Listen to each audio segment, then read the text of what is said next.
Qui apprécie pas son week-end? OK?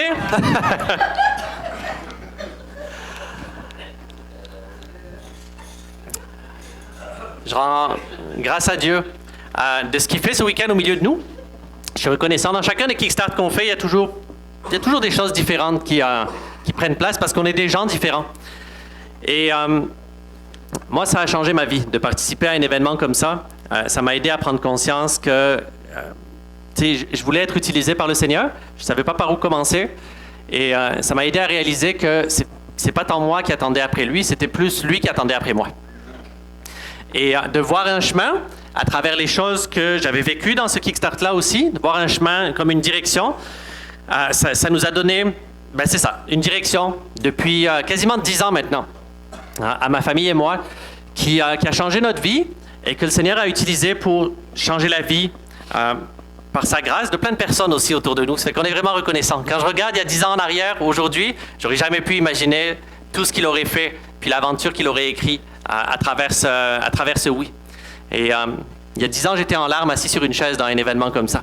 Et puis on était ensemble avec Nolan. Et sur le chemin du retour, ça n'a jamais été plus pareil après ça. On a commencé à prendre des décisions différentes. Je vais en parler plus demain matin de ça. Des décisions différentes qui ont influencé notre vie jusqu'à aujourd'hui, qui ont simplifié notre vie aussi beaucoup et qui nous ont aidés à faire de la place pour que ce genre de choses, ça ne soit pas l'événement d'une fois de temps en temps, mais que ça devienne un style de vie. Et on est vraiment reconnaissant pour ça. Yes. Alors, si certains d'entre vous ont de l'intérêt pour poursuivre ces choses-là, je veux partager juste quelques ressources avant qu'on aille dans le fond du sujet de ce soir. Ce qu'on a vécu pendant ce week-end-là, c'est un échantillon. Puis ça n'a pas besoin de s'arrêter dimanche matin. C'est des outils, c'est des principes. C'est pas les principes d'Olivier, c'est pas les principes du Kickstart, c'est les principes de Jésus, là, à travers lesquels on a navigué ensemble. Et ils n'ont pas changé. Ils marchaient à l'époque, ils ont marché entre-temps, ils marchent toujours aujourd'hui, ils vont toujours marcher lundi. Et si on les prend et qu'on devient des porteurs de torches pour continuer, on va voir des fruits nouveaux, non seulement pour cette région ici, mais je crois qu'il y a des gens qui vont être envoyés, même de cette région, qui vont porter le flambeau et la torche de l'évangile du royaume de Dieu, pas seulement ici, mais partout, au Québec, au Canada, puis dans toutes les nations, à partir de cette semence-là qu'on a reçue et qu'on reçoit ce week-end. Et par la grâce de Dieu, encore une fois, c'est quelque chose qui fait, qu'on le voit faire depuis 10 ans, et je ne me lasse pas aujourd'hui, de vivre ce genre d'histoire que je raconte avec vous depuis ce week-end, mais ma plus grande joie, c'est d'entendre ces mêmes histoires dans la vie des autres aussi. Après que la semence a été plantée, qu'elle a été reçue, puis qu'elle grandisse, d'entendre des rapports à droite, à gauche, de comment le Seigneur se sert de chaque disciple et de chaque personne qui a décidé de dire oui, et de comment à travers ça, c'est un mouvement vraiment qui a vu le jour et qui change la vie de milliers de personnes partout. Ça fait qu'on est vraiment reconnaissant de participer, d'être spectateurs et participants en même temps de ça. Alors, si certains d'entre vous aimeriez continuer et approfondir, il y a des ressources qui sont disponibles, puis si c'est correct, je veux en partager quelques-unes. Dans le ministère que mon épouse et moi, puis nos amis, on poursuit, notre ministère, ça s'appelle Mission Outaouais. En passant, ça existe depuis 8 ans maintenant. Et notre vision, notre mission, elle a commencé en Outaouais. Et c'est simplement de faire des disciples et de multiplier des disciples, des églises, puis des leaders qui vont multiplier le royaume de Dieu, puis faire d'autres disciples partout où ils vont. Et ça, pour nous, ça s'exprime à travers un volet église. Donc, c'est notre église aussi, Mission Outaouais, depuis des années maintenant. Mais ça s'exprime aussi à travers un volet mission puis formation. On voyage, on part en mission, jamais tout seul, toujours en groupe, avec des frères et sœurs en équipe. Et on organise différents espaces dans lesquels les personnes peuvent être formées, transformées, puis équipées. Et le Kickstart, c'est un d'entre eux. C'est un type d'événement qu'on répète depuis bientôt 10 ans maintenant. Et je pense que c'est le 65e qu'on fait ici, ensemble avec vous. Et parmi les autres événements qu'on fait, il y a des écoles qu'on organise à l'occasion aussi, à chaque année, depuis 8 ans maintenant. Et les écoles, ça se passe en personne. Une d'entre elles s'appelle l'École de formation des pionniers, The Pioneer Training School. Et cette école-là, elle dure pendant 2 semaines, plus souvent qu'autrement, au Lac-Simon. On l'organise. Et ça consiste à se rassembler ensemble pendant 2 semaines. Donc, on est logé sur place, on est nourri sur place, on est formé sur place. Il y a des sessions d'enseignement et des sessions en petits groupes pour apprendre à connecter les uns avec les autres, pour apprendre à être l'Église en action. Et puis, il y a des sessions, au-delà des sessions d'enseignement, il y a des sessions d'activation pour aller plus profond dans toutes ces choses desquelles on a discuté pendant la fin de semaine. On part en mission. Pendant ces 2 semaines-là, on sort évangéliser, on cherche des personnes de paix, on apprend à reconnaître la voix du Saint-Esprit, à être conduit par lui et à se trouver au bon endroit, au bon moment. Et j'ai participé avec ma famille à une école comme ça, en 2017, et ça a changé notre vie aussi. Ça a vraiment changé la trajectoire de notre marche avec le Seigneur pour, je crois, pour le mieux. Alors, il y a des infos de cette école quand elle paraît. La dernière qu'on a tenue, c'était au mois de mars en Ontario. Et quand on en publie une autre, c'est sur ma page Facebook que ça se passe, c'est Olivier Buades. Il y a d'autres écoles qu'on organise, une autre école qu'on organise régulièrement, aussi à chaque année depuis 4 ans maintenant, qui s'appelle l'École du lieu secret. L'École du lieu secret, celle-là, elle dure pendant 1 semaine. Ça se passe au Lac-Simon aussi, la prochaine c'est du 20 au 27 juin. Et l'École du lieu secret, quand on vient sur place pour 1 semaine, on est logé aussi, on est nourri, et le focus, là, c'est pas la moisson, le focus, c'est la vie intérieure avec le Seigneur. C'est de créer un espace où on peut apprendre à reconnaître sa voix, la voix du Saint-Esprit. Apprendre les différentes manières par lesquelles il veut communiquer avec nous, lesquelles on a parlé hier soir. Et laisser sa voix nous réformer puis nous transformer de l'intérieur. Enlever les mensonges, les fausses identités et être établi dans qui Dieu dit qu'on est, chacun d'entre nous individuellement, pour qu'on rentre dans cette identité, dans notre appel, dans notre destinée, dans toutes ces choses-là. Et cette école-là, elle a vu le jour au Lac-Simon, il y a 4 ans maintenant, et la prochaine, c'est du 20 au 27 juin. C'est la même chose sur ma page Facebook ou sur missionoutaouais.com. On peut entendre parler de ces écoles-là. Maintenant, si certains d'entre vous n'ont pas cette capacité-là, il y a aussi des ressources en ligne. Et une d'entre elles, ça s'appelle The Pioneer School. Pioneer School. Ça, c'est une école en ligne sur YouTube. C'est pas moi qui l'a fait, celle-là. C'est un frère qui a fondé ce mouvement-là, duquel le Kickstart est originaire. C'est un frère qui vient du Danemark, un évangéliste danois qui s'appelle Torben. Et cette école en ligne, c'est une école gratuite. C'est 28 leçons en ligne sur YouTube. Ça s'appelle Pioneer School. C'est gratuit. C'est rempli des mêmes principes desquels on a discuté ce week-end, et plus encore.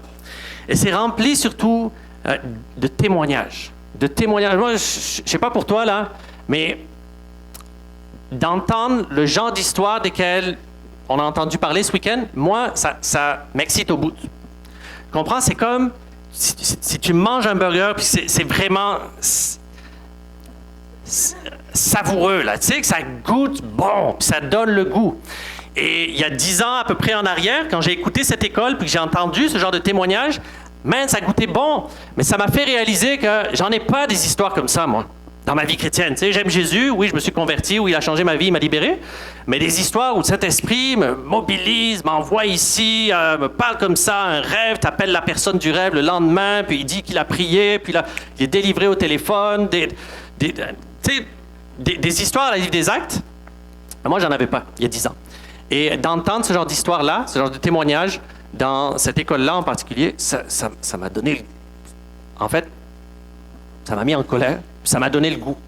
Et de là, il y a un cri au Seigneur qui est monté, qui était, Seigneur, je veux ça aussi dans ma vie. Je ne connais pas le chemin, mais je veux ça dans ma vie. Trace une route là où il n'y en a pas, parce que je veux que ma vie ressemble à ça.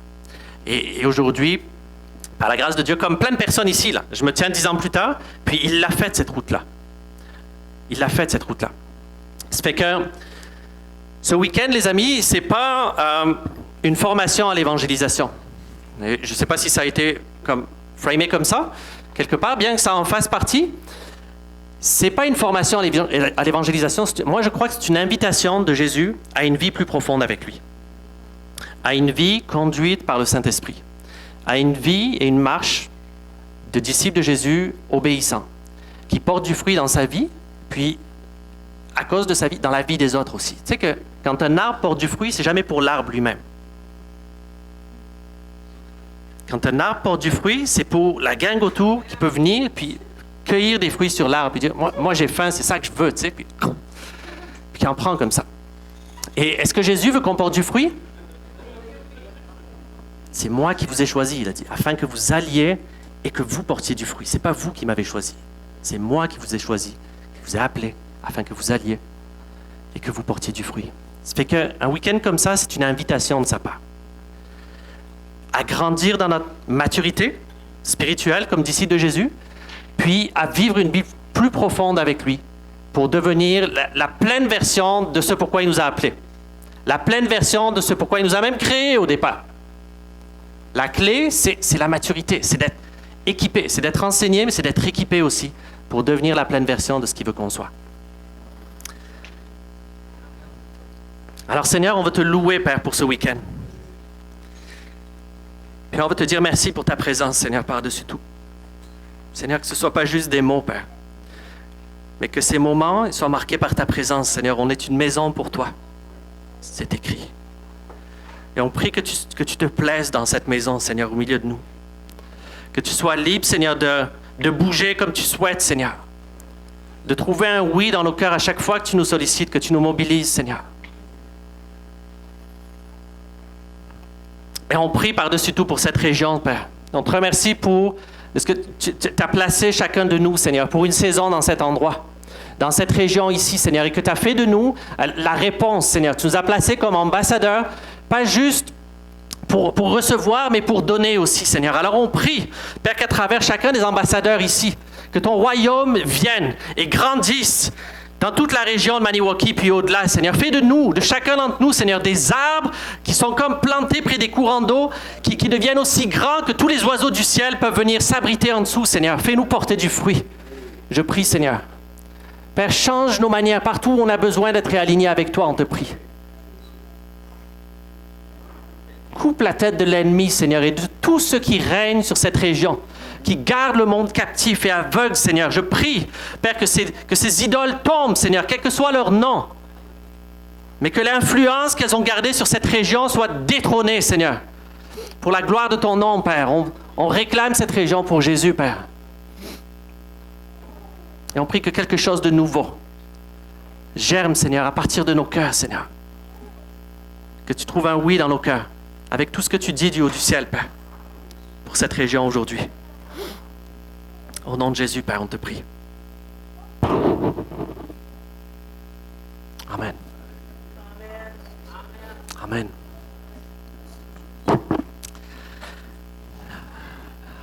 Amen. Alors, c'est ce que tu vois à partir d'ici? Oui? OK.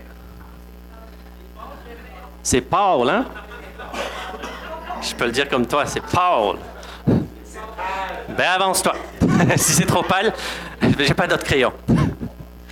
En passant, on a reçu parmi nous nos amis Ghislaine et Ivans qui viennent aussi de la communauté autochtone et Atikamekw d'Obedjiwan, au nord du lac Saint-Jean, et qui ont fait la route toute la journée avec beaucoup d'épreuves dans les derniers jours pour pouvoir être là aujourd'hui et que le Seigneur utilise de manière brillante aussi au nord du Québec pour l'Évangile et qui ont toute une vision à cœur pour le Québec, pour leur communauté et qui sont des bénédictions pour beaucoup de personnes. Ils sont des bénédictions pour nous. On vous aime. Les amis, depuis qu'on a commencé notre week-end ensemble, on a parlé de l'appel qu'on a de la part du Seigneur d'être ses disciples et de ne pas être seulement des étudiants de Jésus, de ne pas être seulement des fans ou des auditeurs de Jésus, mais on a vu ensemble hier que devenir des disciples, c'est une invitation à devenir comme des apprentis, à apprendre à faire les mêmes choses qu'ils faisaient. Si quelqu'un croit en moi, il a dit, fera les mêmes choses que j'ai faites et de plus grandes encore, right? Et ça, c'est comme sky is the limit. I mean, Jésus, oui, il a guéri les malades. Jésus a ressuscité les morts. Et il a libéré les captifs partout où il allait, en prêchant la bonne nouvelle du royaume de Dieu. Alors hier, je crois qu'on s'est approprié cette invitation-là à devenir des disciples et on a compris qu'une des portes d'entrée, c'est pas seulement l'enseignement, c'est l'équipement aussi. Et que quand Jésus a appelé ses disciples à sa suite, il les a pas juste enseignés à partir d'un pupitre, comme dimanche ou samedi après samedi, mais il leur a dit, suivez-moi et je vais vous faire pécheurs d'hommes. Et sur le terrain, avec lui, ils ont observé la manière dont il opérait, jusqu'à ce qu'à leur tour, ils soient envoyés et qu'ils capotent comme certains d'entre vous avaient capoté pendant ce week-end. Right? Mais quand ils sont partis, qu'ils ont été envoyés, qu'ils sont revenus, ils sont revenus remplis de joie. Pourquoi? Parce qu'ils ont dit à Jésus, Seigneur, ça marche! Même les démons nous sont soumis en ton nom. Et quand ils sont revenus remplis de cette joie-là, alors qu'ils capotaient l'instant d'avant, la Bible dit que Jésus a tressailli de joie. Il a regardé vers le Père et il a dit, je te remercie, Père, de ce que tu as révélé ces choses, pas aux plus sages et aux plus grands, mais aux petits-enfants. Et il a plu au Père de vous confier le royaume, petit troupeau. C'est ça qu'il leur a dit. Et c'est les mêmes principes qu'on s'approprie durant cette fin de semaine. Alors, on a visité hier ensemble les principes de la guérison des malades. Comment est-ce qu'on peut starter avec un modèle simple pour apprendre à prier pour les malades et voir les malades guéris par la puissance du Saint-Esprit. On s'est approprié l'invitation et l'instruction, en fait, d'être conduit par le Saint-Esprit, de marcher par l'Esprit. Et on a vu ensemble que pour devenir des disciples, si on est pour devenir des disciples qui sommes conduits par le Saint-Esprit, on a besoin de devenir comme un chevreuil, comme des radars sur pattes, qui apprenons à reconnaître la voix du Saint-Esprit quand il parle, de jour comme de nuit.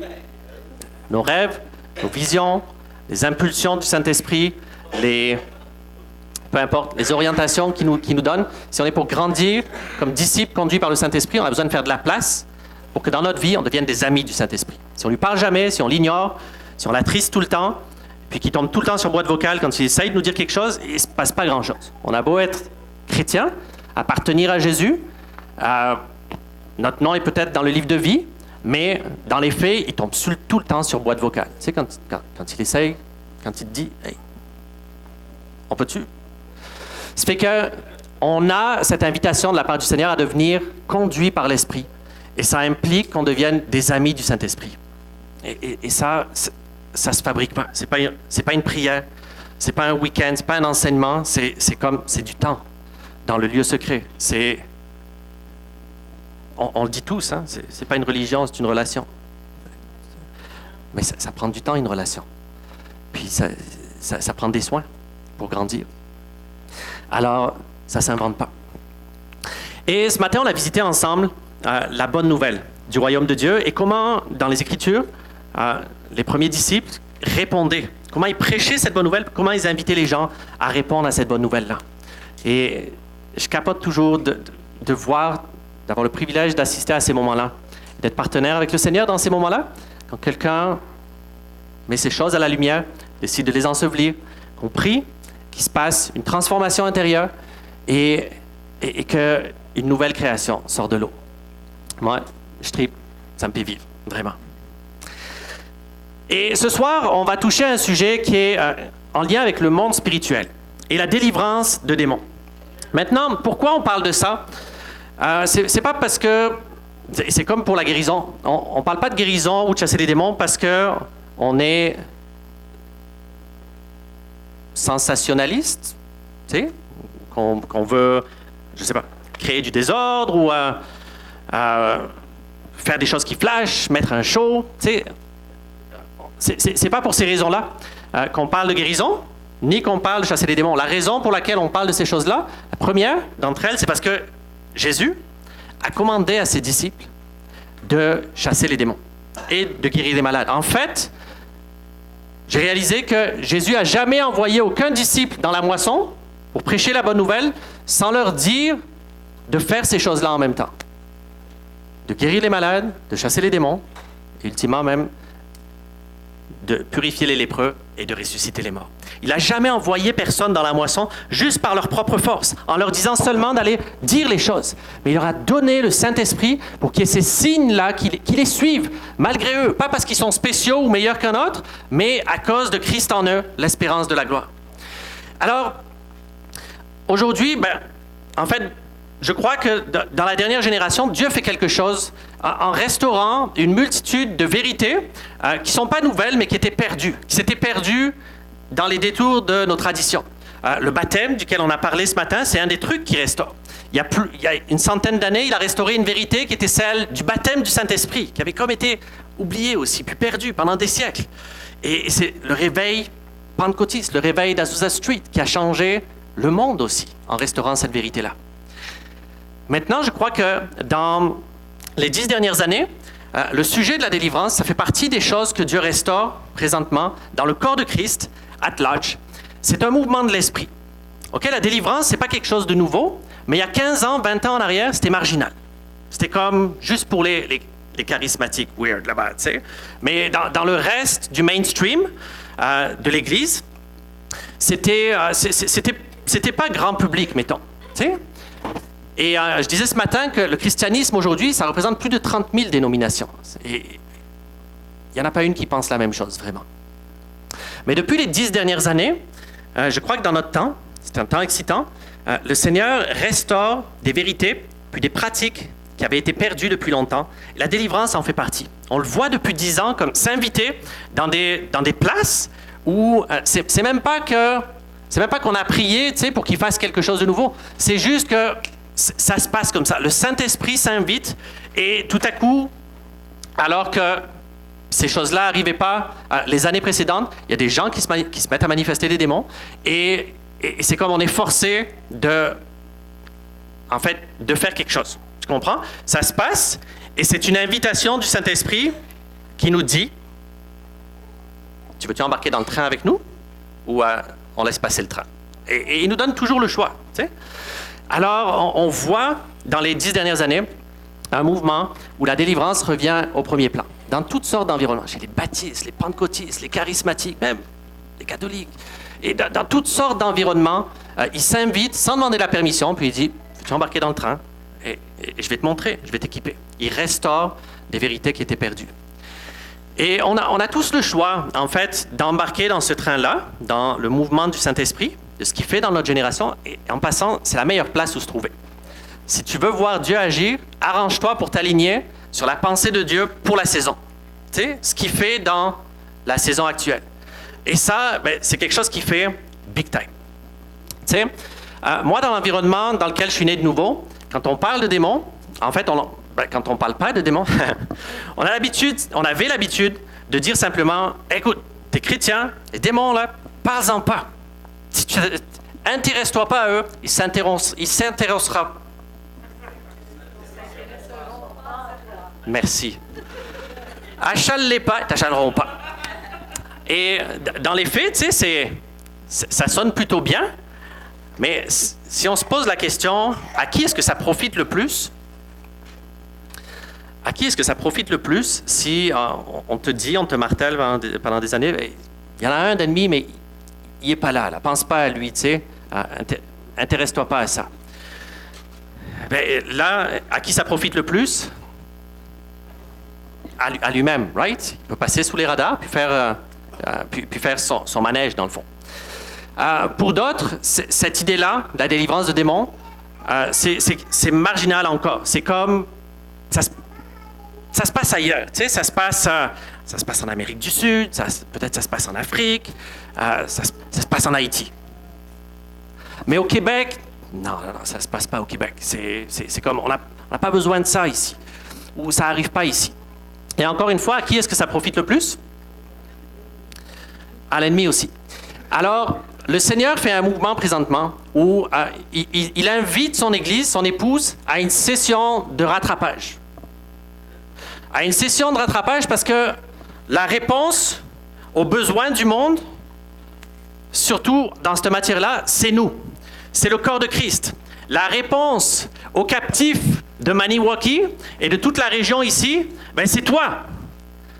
C'est l'Église de Jésus-Christ, c'est l'Évangile, c'est la bonne nouvelle du royaume de Dieu, mais c'est une Église mature aussi qui marche dans sa pleine autorité, qui marche avec discernement, puis qui n'ignore pas les plans de l'ennemi, mais qui sait les faire tomber, qui est équipée, qui est remplie de foi et de compassion, assez pour se laisser transformer, pour devenir l'outil puis la réponse de Dieu aux besoins du monde présentement.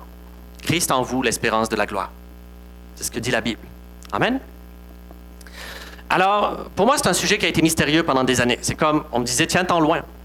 Et je vais partager quelques histoires puis quelques principes ce soir, juste pour qu'on puisse se partir avec une base, pour que chacun d'entre nous, si on est prêt à dire « Oui, Jésus », je ne sais pas par où commencer, mais je te dis oui, pour que tu m'utilises dans ce domaine-là, bien, ce qu'on va recevoir ce soir, ça va être une fondation suffisante pour mettre un pied sur la première marche, puis devenir des outils entre les mains du Saint-Esprit pour la libération des captifs. C'est qu'il y a quelques mois en arrière, des amis, puis ma famille, on est parti en mission à Cuba. Et ce n'était pas la première fois qu'on y allait. Et là-bas à Cuba, il y a des gens qui aiment Jésus, puis il y a des gens qui aiment d'autres dieux aussi. Okay? La plupart du temps, ils sont habillés tout en blanc. Ils sont partout dans les rues de la Havane. C'est des gens qui pratiquent la santeria. Et ces personnes-là sont habillées tout en blanc, parce que la première année de leur membership, il faut qu'ils passent une initiation où ils se purifient intérieurement pour devenir habités par une de leurs 24 divinités. En fait, un de leurs 24 démons. C'est la même racine que le vaudou, mais à Cuba, ça s'appelle la santeria. Alors, ils sont habillés tout en blanc. Je pensais, au début, la première fois, que c'était des infirmiers ou des boulangers. Mais en fait, non. Ils sont partout. Et c'est parce qu'ils sont dans un processus de purification pour être investis, pas du Saint-Esprit, mais d'un mauvais. Et quand on est arrivé là-bas et qu'on a connecté avec les frères et sœurs, que des liens se sont établis, je me rappelle qu'on a posé la question à certains des frères et sœurs, est-ce qu'il y en a beaucoup que vous voyez se tourner vers Christ? Et apparemment, ce n'est pas quelque chose de courant. Ça fait qu'un jour, on était dans une église maison avec un groupe de personnes et pendant un temps de prière, certains d'entre nous, on s'est trouvés devant le porche de la maison, sous le porche de la maison, en train de prier. Et puis à ce moment-là, il y a un de ces santeros qui passe en avant de la rue et qui nous voit prier devant cette maison et qui s'arrête et qui nous regarde et qui se met littéralement à maudire le groupe puis à lancer des malédictions. Il est arrêté dans la rue, là, devant le portillon d'entrée et il est là à maudire le groupe. Et il y avait le pasteur à côté qui le voit faire de la rue et qui lui dit « Est-ce que tu veux qu'on prie pour toi ?» Et le gars s'arrête à ce moment-là. Puis sa contenance change et il dit « Oui ». Et là, il rentre. Il traverse le portillon, il marche dans l'allée pour arriver jusqu'à nous. Et le temps qu'il arrive à nous, il perd le contrôle de son corps. Il commence à être agité dans tous les sens. Et c'est un démon qui se manifeste à travers lui. Ça fait que là, avec le pasteur, on commence à prier pour lui. Et je prends ses mains et je lui demande, est-ce que tu es prêt à renoncer à ta sorcellerie, à ta santeria? Veux-tu être libre? Puis là, il part à pleurer et puis il dit, oui, je suis plus capable, je suis tourmenté à l'intérieur, j'en veux plus. Ça fait que je le fais répéter, je renonce à la santeria, à tous les pactes que j'ai faits, j'y renonce maintenant dans le nom de Jésus. Libère-moi, Seigneur. Et là, le Saint-Esprit tombe sur lui, il se met à être agité dans tous les sens, tombe par terre, remue dans tous les sens encore, finalement finit par vomir, et il revient à lui, après 5 minutes, en priant en langue. Et il se relève, court, et là, il y a un pasteur baptiste à côté de moi qui me traduit, okay, parce que je ne parlais pas espagnol, et qui me dit, qu'est-ce qu'il fait? On dirait qu'il parle en langue. Puis là, on capote tous ensemble. Le gars revient à lui-même, mange un morceau, on lui partage l'évangile, il brûle ses trucs de santeria, se fait baptiser l'après-midi, rempli du Saint-Esprit. Puis c'était comme, waouh, journée, tu sais, gravée dans les archives, là. Et ça, c'était à Cuba. Tu sais, c'est dans les Caraïbes, ils font du vaudou, puis c'est quelque chose. Mais il y a quelques mois, en arrière, chez nous, au Lac-Simon, on est réunis en église, et il y a une jeune fille qui vient ce jour-là, qui est la sœur d'une sœur dans le Seigneur. Et elle est pas chrétienne à ce moment-là, mais elle vient ce jour-là, c'est la première fois qu'elle met les pieds dans une église, puis au milieu de la louange, il y a quelqu'un qui reçoit une prophétie, et qui dit... Le Seigneur dit à quelqu'un ici aujourd'hui, il y a une alliance que tu as faite dans ta vie, que tu as rompue, que le Seigneur t'appelle à rétablir. Mais le Seigneur te dit aussi qu'il y a une alliance que tu as faite dans ta vie, tu l'as faite dans ta colère, et celle-là, il t'appelle à la rompre. Et là, la jeune fille, elle part à pleurer dans le moment. Gros sanglot, puis à la fin de la louange, quelqu'un d'entre nous va la voir, puis il dit, pourquoi tu pleures? Et là, elle dit, c'était pour moi, tu sais, ce qui a été dit, ça me parlait tellement, puis... Alors, il pose des questions, c'est quoi ton histoire? Puis elle dit, j'étais marié il y a plusieurs années en arrière, puis j'ai quitté mon mari. Et ça, c'est comme l'alliance qu'elle a rompue et que le Seigneur l'a appelée à restaurer. Mais elle nous partage en même temps qu'elle est rendue Je pense à sa 13e tentative de suicide, si je me rappelle bien. Et qu'elle est tourmentée, tellement tourmentée depuis son bas âge, qu'à 13 reprises, elle a essayé de s'enlever la vie. Et qu'à un moment donné, quelque part, quand elle était plus jeune, elle s'est coupée. Et que la souffrance intérieure était tellement comme insupportable, elle s'est coupée ce jour-là, versé son sang, et elle dit, j'ai appelé Satan. J'ai appelé Satan, puis je lui ai dit, aide-moi, enlève cette douleur-là, enlève cette douleur-là. Et elle a versé son sang. Tu penses bien qu'elle ne va pas mieux depuis ce temps-là, right? Et elle nous avoue, elle dit, ça je pense que c'est l'alliance que j'ai faite, tu sais, que Dieu dit qu'il faut que je rompe. Et elle met tout ça à la lumière, longue histoire courte, on lui partage l'Évangile, et elle veut répondre à Jésus, tu sais, elle veut recevoir la bonne nouvelle. Ça fait qu'elle se repent, elle confesse ces choses-là, elle y renonce ce jour-là. Et elle renonce à cette alliance qu'elle a faite, à ce pacte qu'elle a fait. Et écoute, alors qu'elle commence sa confession, juste on l'invite à répéter avec nous, Seigneur Jésus, tu sais, je me tourne vers toi aujourd'hui, je veux te confesser. Alors qu'elle répète les mots avec nous, comme pour prononcer le nom de Jésus, tout à coup, ça bloque. Puis on est assis dans le salon, là, les yeux lui viennent ronds comme des billes, elle n'est plus capable de sortir un mot. Il y a comme une force invisible qui l'empêche de finir et de prononcer le nom de Jésus. Fait que là, on prend autorité dessus. Au nom de Jésus, tu lâches sa gorge maintenant, tu lui permets de parler au nom de Jésus-Christ. Et là, tout à coup, elle peut finir sa confession. Et elle confesse ses péchés, elle se repent. Il y a plusieurs esprits qui la quittent. Elle se fait baptiser ce jour-là. La paix, la sainte paix établie dans sa vie. Amen? La sainte paix. Hey. Ça fait que la première, c'était à Cuba, c'est loin d'ici. Mais l'autre, c'est chez nous. C'est au Lac-Simon. C'est notre réalité. Il y a des gens comme ça, juste ici dans la rue, qui ont les mêmes besoins ici. Bienvenue dans la génération Harry Potter. Il y a 15 ans en arrière, les médias disaient, il n'y en a pas de monde spirituel ici. Tu sais? C'est comme fantaisie, du folklore. Mais aujourd'hui, le message des médias, pour nos enfants, là, le message des médias, c'est l'inverse. Le message des médias martèle. Dans les chansons qui viennent d'Hollywood, tu sais, c'est même pas caché, là, tout l'occultisme qui est en pleine démonstration. Les films, c'est la génération Harry Potter. Le message en arrière, c'est le monde spirituel existe. Puis c'est cool, à part ça. Comme, essaye-le. C'est correct. Fais tes expériences. Touche à tout. Répète les formules magiques. Va chez Toys R Us. Tu peux acheter une planche Ouija chez Toys R Us aujourd'hui. Pour tes enfants, là. C'est comme à côté des Legos. Hey!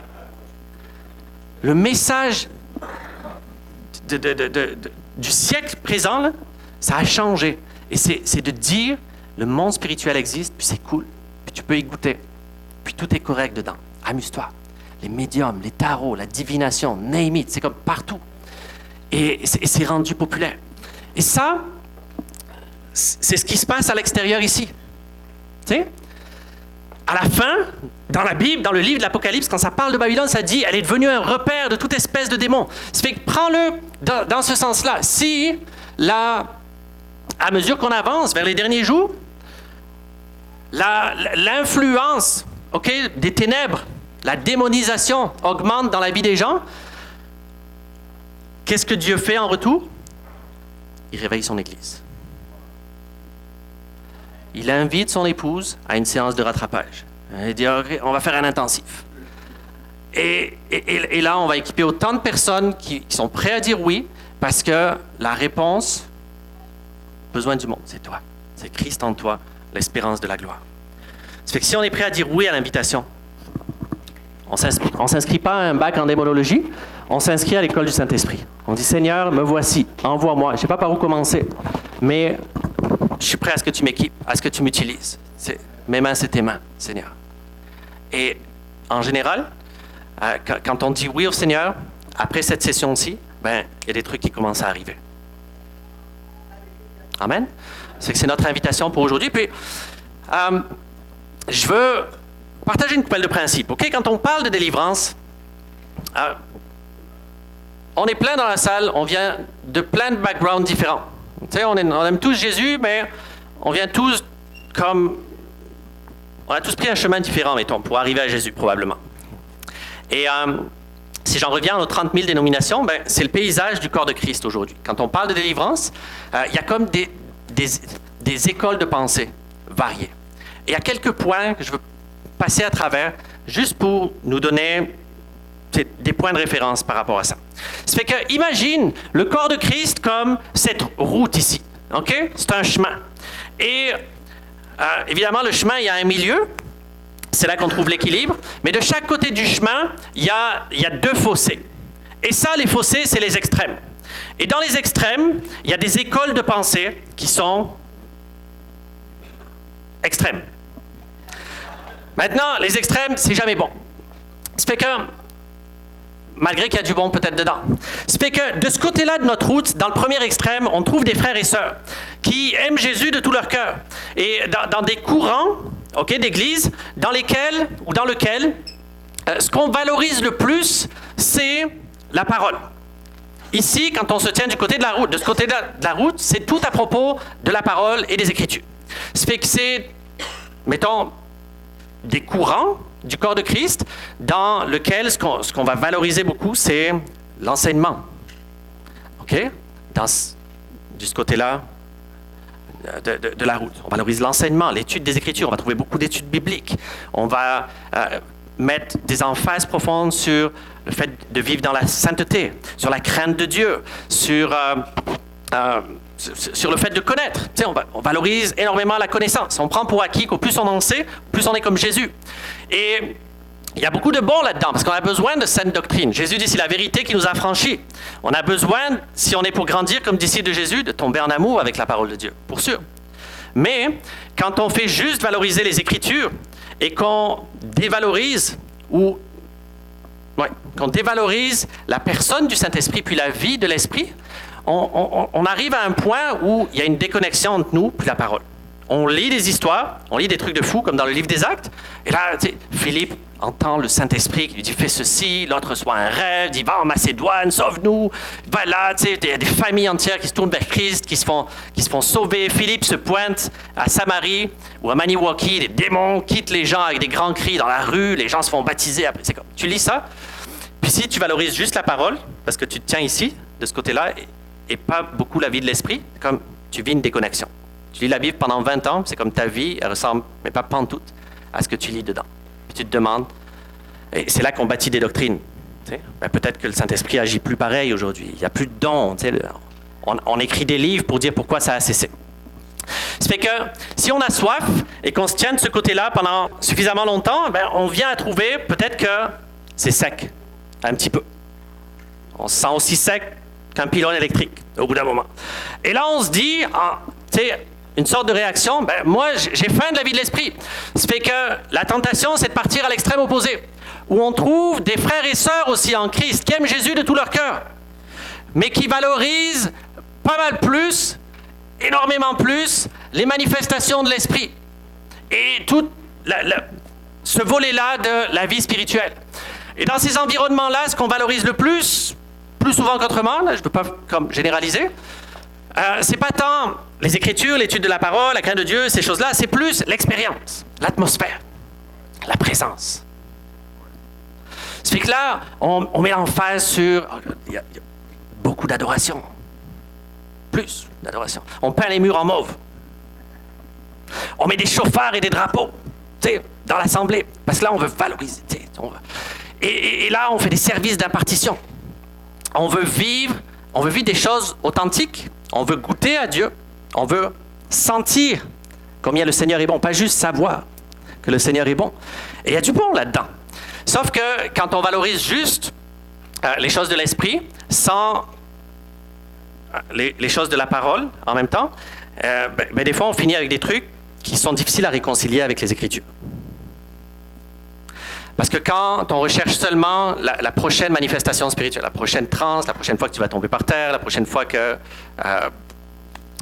et que tu cours après ça comme dimanche après dimanche, tu sais, pas juste une fois de temps en temps où tu es transformé, puis ça change le cours de ta vie, mais où dimanche après dimanche, c'est juste ça que tu poursuis, on finit des fois avec comme un déséquilibre quelque part, où on endosse des choses qu'on ne devrait pas. Parce que la Bible dit de ne pas prêter foi à tout esprit, mais qu'on doit discerner les esprits. Ce n'est pas tous les esprits qui sont de Dieu. Ça fait quand on endosse juste n'importe quelle manifestation spirituelle, puis qu'on n'exerce jamais de discernement pour chasser ce qu'il n'y a pas d'affaire là, et qu'on fait juste dire plus, plus, plus, plus. Tu sais, comme si tout est de Dieu, ben, on finit à baigner dans un mélange qui n'est pas toujours sain. Est-ce que vous êtes avec moi? Ça fait qu'on a besoin de trouver le milieu de la route et l'équilibre. OK?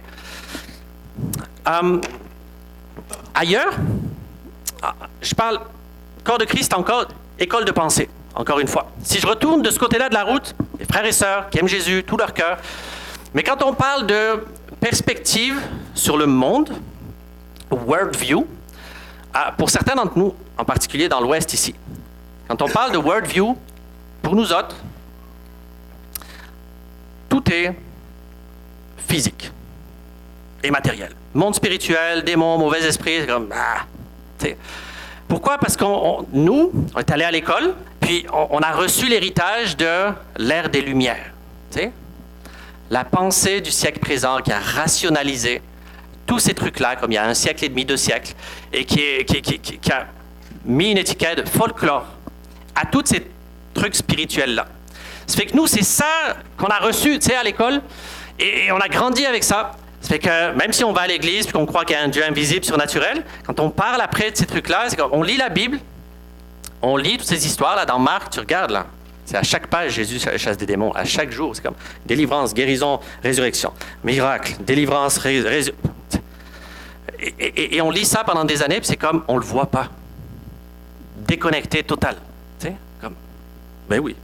Mais jamais comme en regardant au travers d'un miroir et en se disant ce qu'il a appelé, il a destiné à devenir transformé à l'image de Christ. Comme, ma vie est supposée ressembler à ça. Là.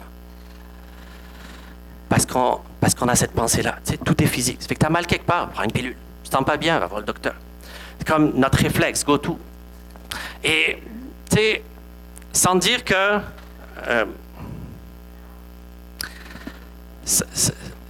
sans dire qu'il n'y a pas la place pour ça, c'est pas ce que je suis en train de dire. Parfois, on peut être tenté ou on peut juste trouver d'autres frères et sœurs qui sont à l'opposé, dans l'autre côté de la route, et pour qui tout est en fait spirituel. Et littéralement, pour qui, de jour comme de nuit, ta vie spirituelle, ta vie de prière se résume tout le temps à juste combattre, le combat spirituel, de jour comme de nuit. Lève-toi à 3 heures du matin, c'est combat, 3e veille de la nuit, puis résiste. Et dès que tu te tords la cheville, parce que Satan est après toi encore, puis qu'il veut te faire chuter, puis ton pneu explose, et c'est encore un... Tu comprends ce que je veux dire? Ça peut devenir un filtre, si on se tient de ce côté-là de la route, où tout à coup... Littéralement, Satan est dans ton assiette, tout le temps. Où tout devient spirituel et parfois où on surspiritualise des trucs qui en sont pas. T'sais? Et encore une fois, on a besoin de trouver le milieu de la route. La perspective du monde, the biblical worldview, c'est une perspective spirituelle. Il y a un monde invisible qui est indéniable. Et Jésus l'a démontré, Jésus l'a incarné. Et il nous a confié son autorité puis sa puissance pour dealer avec cette réalité-là. À tout le moins, pour en être conscient puis grandir dans notre type d'opération, interaction avec le monde spirituel. Et si on ne prend pas conscience qu'il y a probablement des gens autour de nous qui ont besoin de délivrance, ici dans la rue, ou dans notre famille, ou à la job, on va tout le temps regarder à leur situation avec le mauvais filtre, la mauvaise paire de lunettes sur les yeux, en disant, bon, c'est pas, prends un Advil, ça va aller mieux. Au lieu de penser, comme Jésus pensait. On trouve des exemples dans la parole de Dieu, des deux trucs. C'est comme dans Matthieu, au chapitre 12, je pense que c'est au verset 2. Il y a un gars qui est aveugle. Et Jésus le rencontre et la Bible dit qu'il prie pour lui. Et écoute là, Jésus chasse un esprit sourd et muet. C'est ça qui est écrit dans la parole. Il chasse un esprit sourd et muet et tout à coup le gars voit. Sourd et muet, un esprit, tout à coup l'aveugle voit. Mais dans un autre cas là, dans Jean au chapitre 9, là il rencontre un autre aveugle. Puis pour lui, il prie aussi, sauf qu'au lieu de chasser l'esprit sourd et muet, la Bible dit que Jésus crache par terre, fait de la boue avec sa salive, puis il met dans les yeux. Puis après, il lui dit, est-ce que tu vois? Puis le gars lui dit, ben, j'y vois, mais je vois les hommes comme des arbres, là, c'est tout flou. Et là, Jésus nettoie, il prie à nouveau, puis là, le gars, il voit correctement. Il met de la boue dans ses yeux. J'ai jamais fait ça encore. Pas ça. Tu vois, tu...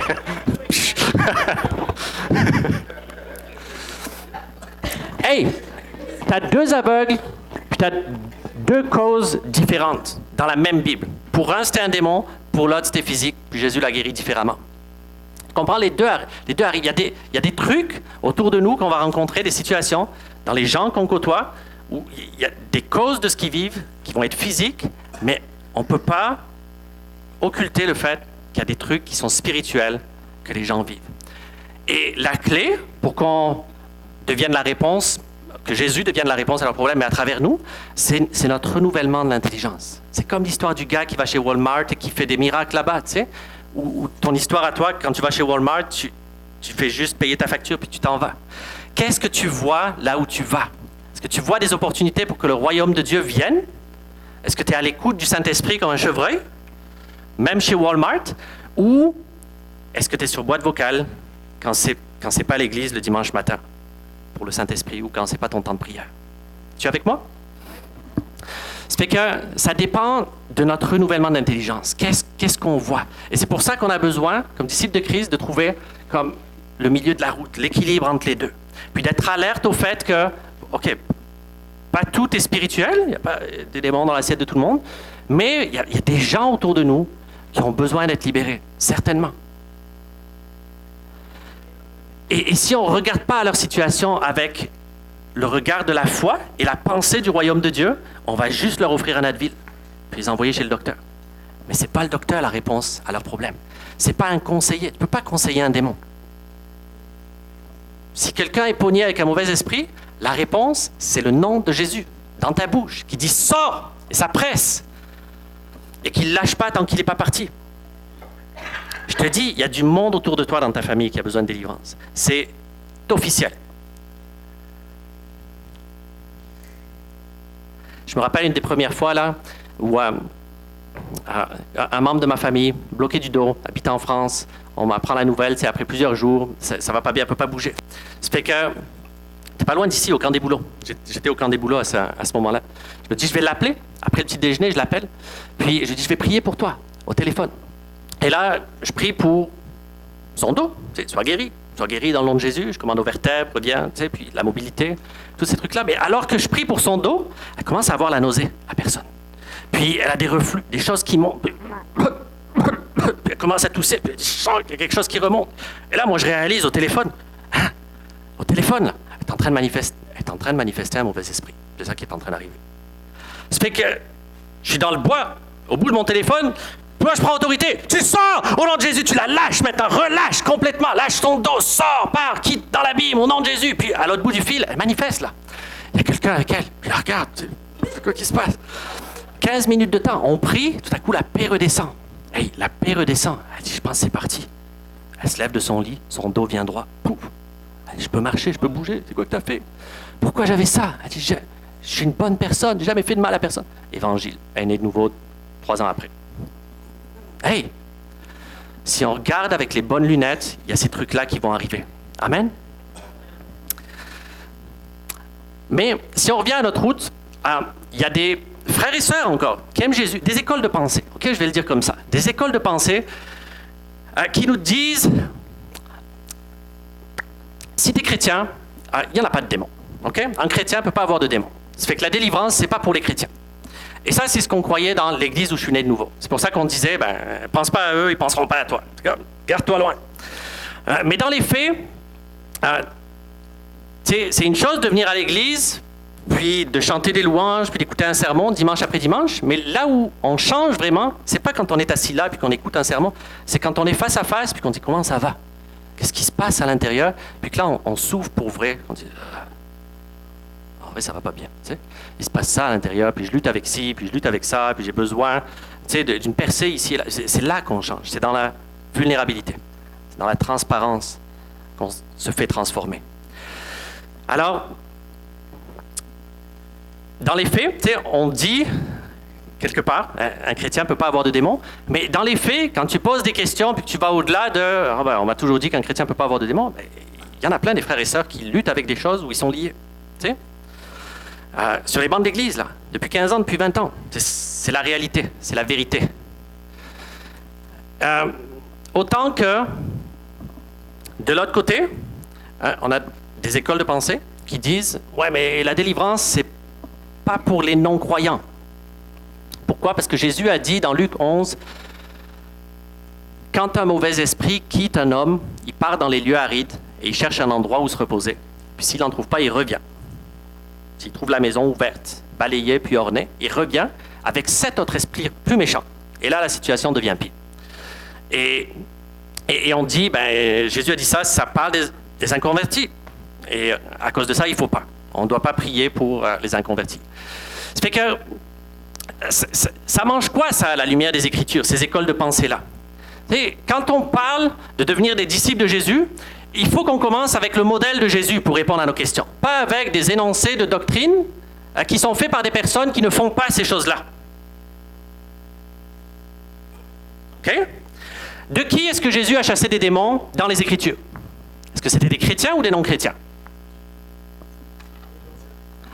Toutes des non-chrétiens. Avant la résurrection, il n'y en avait pas de chrétiens. Il n'y a pas eu de nouvelle naissance, sang de Jésus versé à la croix, renonce, péché, non. Tous des non-chrétiens, sous l'Ancienne Alliance. Avant la croix, Ancienne Alliance. Même si c'est les 4 évangiles. Ça fait que toutes les personnes de qui il a chassé des démons, toutes des non-croyants. Toutes des gens à qui ça, et après, il leur disait, le royaume de Dieu s'est approché de vous. Va et ne pêche plus maintenant, de peur qu'il t'arrive quelque chose de pire. Littéralement, là, quand tu pries pour un non-croyant et qu'il y a une délivrance qui se passe, c'est la carte de visite de Jésus, c'est le royaume de Dieu qui s'approche de cette personne. Il dit, t'en veux-tu plus? Oui, c'est sa carte d'affaires. Et il te dit, maintenant, pour que cette paix, elle reste, t'es pas sauvé. C'est pas parce qu'il y a un démon qui est parti que t'es sauvé. Mais maintenant, voici la porte d'entrée. Tu as besoin de naître de nouveau. Personne ne peut rentrer dans le royaume de Dieu sans qu'il soit né de nouveau. Ça fait que le royaume s'approche de toi, tu reçois une délivrance, et en même temps, le roi du royaume te dit, veux-tu rentrer? Je vais t'inviter à la table. Et là, il nous invite à nous repentir, à nous faire baptiser, puis à être remplis du Saint-Esprit. Et là, la paix reste. C'est comme tu deviens un adopté du prince de paix. Amen. C'est son invitation. Donc, c'est pour les non-croyants. Mais en même temps, c'est aussi pour les croyants. Cela dit, on ne voit pas ça dans la Bible. Est-ce qu'un chrétien peut avoir un démon?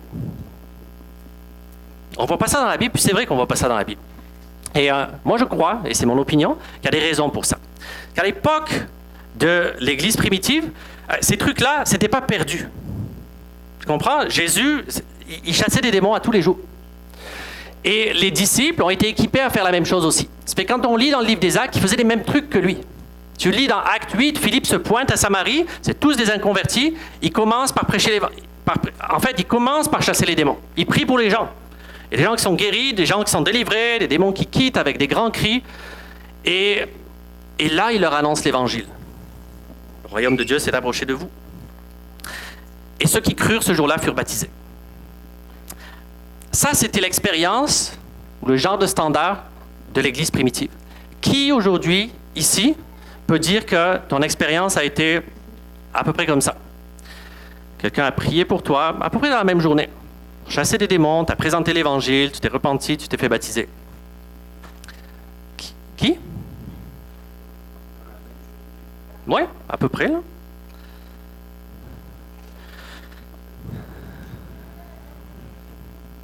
Ça fait que peut-être certains d'entre nous, ça se rapproche de ça, puis gloire à Dieu. Mais dans les faits, c'est pas ça qu'on vit aujourd'hui. Et à cause de ça, on a monté toutes sortes de doctrines. D'une part, on n'en chasse plus, des démons, on n'en parle pas.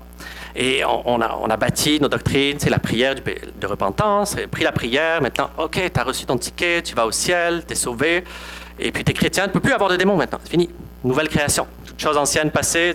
C'est que là, tous des raccourcis théologiques avec des versets. Et au final, tu es assis sur ta chaise depuis 15 ans, puis tu luttes toujours avec les mêmes choses à l'intérieur.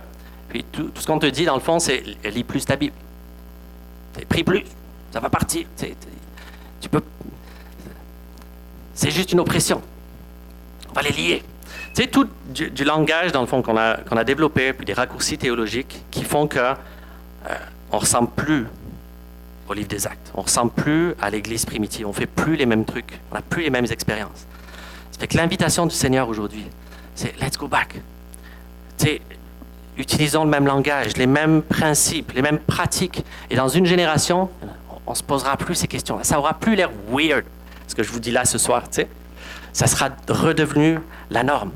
Parce que, est-ce que ça se peut qu'un chrétien ait des démons? Ben, la réponse, c'est oui. Si on les chasse jamais de la vie de quelqu'un, des fois, Dieu le fait souverainement. Là. Je ne dis pas que ça n'existe pas, il le fait, puis gloire à Dieu. Des fois, il délivre quelqu'un dans un rêve, tu es dans la louange, puis il y a quelque chose qui quitte, puis gloire à Dieu. Il y en a sûrement d'entre nous qui l'ont vécu. Mais il ne fait pas tout le temps ça avec tout le monde. Et j'aimerais donc ça qu'il le fasse pareil avec tout le monde. Mais pour d'autres, il le fait en attendant qu'il y ait un fils de Dieu, une fille de Dieu qui se lève et qui dise « Je vais prier pour toi, puis on va voir ce qui se passe. » Au nom de Jésus, je commande que ce truc qui cause ce symptôme chez toi parte maintenant. Il y en a plein des noms d'esprit dans les Écritures. Esprit de peur, esprit de dépression, esprit de sourd et muet, esprit infirme. Mais ils sont passés où? Ils sont tous partis en vacances? Ou, ils sont tous écrits dans les Écritures, là. Ça fait que s'il n'y a jamais personne qui regarde dans les yeux de quelqu'un et qui dit « S'il y a un esprit de ceci, je lui commande de partir au nom de Jésus », il reste là, chrétien ou pas. Le premier démon que Jésus a chassé, c'était en plein milieu de la synagogue. Il lit Ésaïe 61. « L'Esprit du Seigneur est sur moi. Il m'a oint pour annoncer une bonne nouvelle, pour ouvrir les yeux des aveugles, pour libérer les captifs et sortir de leur cachot ceux qui étaient prisonniers. » Aujourd'hui, cette parole que vous entendez est accomplie, puis boum, il y a quelqu'un qui se met à manifester. « Qu'y a-t-il entre toi et moi, fils de Dieu? Tu viens pour nous tourmenter. » La synagogue, là. C'était combien de temps qu'il allait à la synagogue, le gars? Ça fait que, est-ce qu'un chrétien peut avoir un démon? Oui. Est-ce que ça devrait? Est-ce que c'est normal? Non, ça ne devrait pas. C'est pas normal. Est-ce que ça arrive? Oui. C'est un fait. Ça fait que mon invitation pour nous tous, c'est laisse pas la théologie devenir des œillères. Si tu as un frère, une sœur, puis tu es capable de connecter cœur à cœur, là, se regarder dans les yeux et dire puis comment ça va dans ta vie? Est-ce que tu as besoin d'être libéré de quelque chose? Puis que la personne te partage quelque chose, transparence. Laisse pas la théologie t'handicaper puis dire ça se peut pas, t'es chrétien, prie plus, ça va bien aller. Au moins, tente-le avec la foi d'un enfant. Je vais prendre tes mains, et puis, t'as-tu déjà considéré que ça se peut que ce soit spirituel? Non? On peut-tu l'essayer? Le pire qui peut arriver, c'est rien du tout, tu sais. Puis si ça n'en est pas un, tant mieux, on fera d'autres choses. Mais au moins, on va l'essayer. Tu prends ses mains, tu regardes dans les yeux, tu dis, répète avec moi, au nom de Jésus, je renonce à